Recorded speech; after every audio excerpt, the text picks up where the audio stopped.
Video like जरूर कर लीजिए और ऐसे वीडियो लगातार फ्री में पाने के लिए चैनल को तुरंत सब्सक्राइब कर लीजिए और बेल आइकन को जरूर टैप कर लीजिए ताकि आगे भी सारे वीडियो आपको मिलते रहे। यूट्यूब में फॉलो करते हैं तो प्लीज ये वाला फ्री टेलीग्राम चैनल जरूर ज्वाइन कर लीजिएगा। सारे नोटिफिकेशन सारे अपडेट यहीं पे आते हैं, ध्यान रखिएगा। नमस्कार दोस्तों, स्वागत है आप सभी का ऑनलाइन एग्जाम प्रिपरेशन पर, which is the part of study for civil services.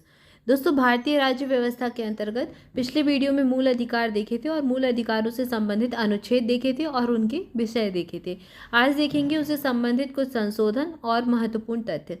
Important video रहेगा, पूरा वीडियो ध्यान से देखें। चलिए स्टार्ट करते हैं। सबसे पहले बात कर रहे हैं संपत्ति के अधिकार की। अच्छा, जो मूल संविधान था, संविधान में जो मौलिक अधिकार थे तो अभी वर्तमान में 6 हैं, उस समय 7 थे, जिसमें संपत्ति का अधिकार भी था और संपत्ति के अधिकार को फिर बाद में कानूनी अधिकार बना दिया, मौलिक अधिकारों की सूची से हटा दिया गया। तो ये कब हुआ? ये 44वें यानी कि 44 कॉन्स्टिट्यूशन अमेंडमेंट के द्वारा हुआ, संविधान संशोधन के द्वारा हुआ, 1973 में ही हुआ था। इसमें मौलिक अधिकारों की सूची से इसको हटा दिया और इसे संविधान के भाग 12 में अनुच्छेद 300A के अंतर्गत कानूनी अधिकार बना दिया गया। तो वर्तमान में यह जो है ये सिर्फ कानूनी अधिकार है और मौलिक अधिकार कितने हैं? 6 हैं। ठीक है, 6 मौलिक अधिकार हो जाएंगे। इसके बाद अगला तथ्य दिया गया है, अनुच्छेद 20 और 21 द्वारा गारंटीकृत अधिकारों को छोड़कर राष्ट्रीय आपातकाल के संचालन के दौरान मौलिक अधिकारों को निलंबित किया जा सकता है। तो जब राष्ट्रीय आपातकाल देश में लगता है तो उस समय मौलिक अधिकारों को निलंबित किया जा सकता है। ठीक है, और सिर्फ अनुच्छेद 20 और 21 के जो गारंटीकृत अधिकार हैं उनको छोड़कर।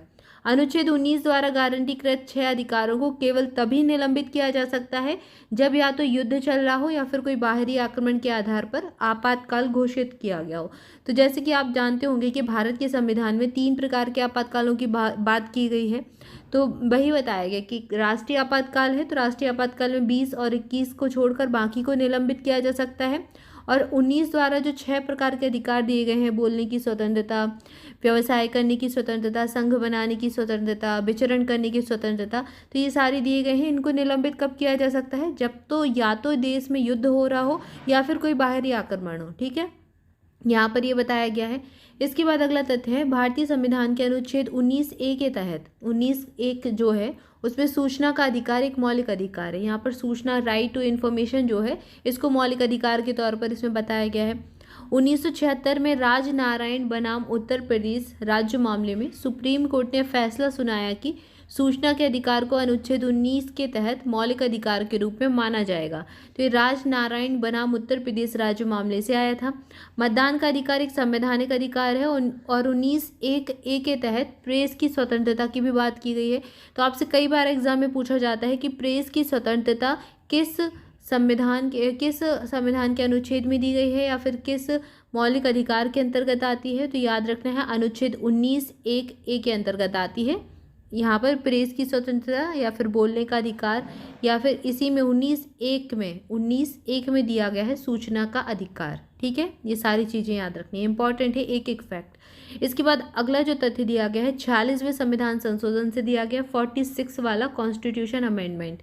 संविधान का 46वां संविधान संशोधन अधिनियम 2002 में हुआ। 2002 में भारत के संविधान में अंतः स्थापित अनुच्छेद 21 का ऐसे ढंग से, जैसा कि राज्य कानून द्वारा निर्धारित करता है, मौलिक अधिकार के रूप में 6 से 14 वर्ष के जो आयु के, ये 86वां है, 46 नहीं 86वां 86 है, 14 वर्ष तक के आयु के बच्चों का मुफ्त और अनिवार्य शिक्षा का प्रावधान करता है। तो 86वां कॉन्स्टिट्यूशन अमेंडमेंट हुआ। वेरी वेरी इंपॉर्टेंट है ये।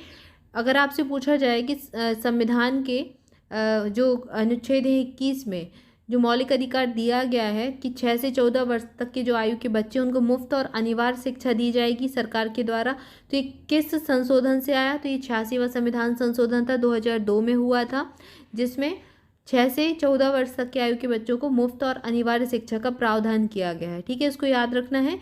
86वां संविधान संशोधन 2002 और अनुच्छेद 21 का के अंतर्गत ये आता है। अनुच्छेद 21 का के अंतर्गत ये आता है, जहाँ पर जीवन जीने की स्वतंत्रता की बात करता है ये अनुच्छेद 21, और उसी के अंतर्गत ये आता है।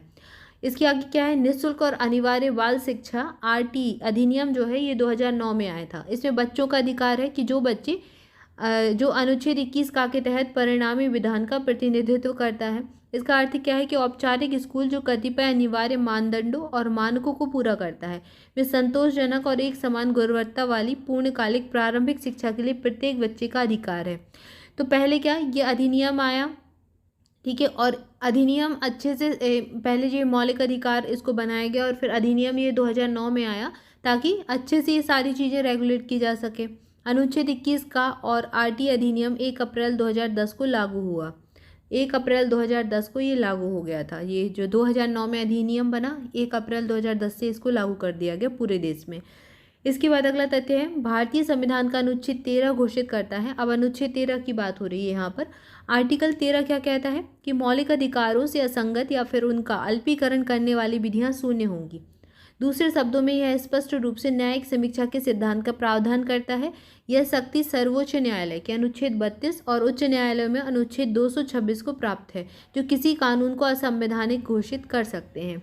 इसके बाद अगला तथ्य है, मूल रूप से अनुच्छेद 19 में 7 अधिकार थे, लेकिन संपत्ति का जो अधिग्रहण, धारण और निपटान का जो अधिकार है सिर्फ 44 वाले कॉन्स्टिट्यूशन अमेंडमेंट से 1978 में जो हुआ था उसके द्वारा हटा दिया गया था। तो यहाँ वही संपत्ति के अधिकार की बात की गई है।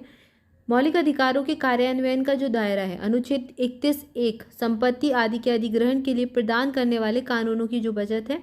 अनुच्छेद 31(b) में क्या है, नवी अनुसूची में शामिल कुछ अधिनियम और विनियमों का सत्यापन। और अनुच्छेद 31(c) कुछ निर्देशक सिद्धांतों को प्रभावी करने वाले कानूनों की बचत द्वारा सीमित है। तो यहाँ से मौलिक अधिकारों का जो क्रियान्वयन का दायरा है उसको सीमित किया गया, जैसे अनुच्छेद 31(a) में, 31(b) में और 31(c) में इसकी बात कही गई है।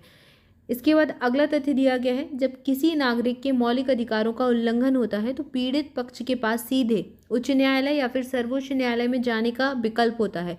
चूँकि अनुच्छेद 32 द्वारा गारंटीकृत अधिकार, अर्थात जहाँ मौलिक अधिकार का उल्लंघन हो वहाँ उच्चतम न्यायालय को स्थानांतरित करने का अधिकार है, अपने आप में एक मौलिक अधिकार है। और अनुच्छेद 32 के तहत वैकल्पिक उपाय की उपलब्धता, राहत के लिए कोई बाधा नहीं है।